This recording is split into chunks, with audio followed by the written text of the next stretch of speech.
ఏంటి దినం కూడి తినొచ్చావా? దినం కూడి తినకూడదు. అందుకు కాదమ్మా దేవుని నామం దూషించబడేది.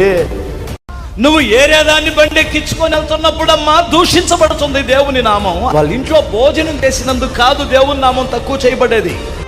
వెళ్ళండి, చక్కగా అందరికి పెట్టే భోజనమేగా పెడతారు, ఆ క్యాటరింగేగా. ఎప్పుడు ఎవడిచ్చినా లేదా ఏదైనా గాడిపోయి దొరికి పెడతారు, అంతే కదా. ఏమైద్ది? అందరికి పెట్టేదే కదా. తినరా, ఏమైద్ది? నాకు పెడతారా? తినమంటారా? స్తోత్రం చెప్పాలి. ఏంటి అలా చూస్తున్నారు? యేసు ప్రభు వారు మత్తయి ఇంటికి భోజనానికి వెళ్ళాడు. ఆయన ఒక సుంకరి. ఇక శాస్త్రులలో పరిశీలులలో గుసగుసలాట మొదలైంది. ప్రభు ఎవరితో కలిసి భోజనం చేశాడు? త్రాగుబోతులు, వ్యభిచారులు ఆయన లైన్లో కూర్చుంటే భోజనం చేశాడట. ఏమి ప్రేమ ఉండేది. అందుకని కదా ప్రపంచాన్ని ఆయన హస్తగతం చేసుకున్నాడు.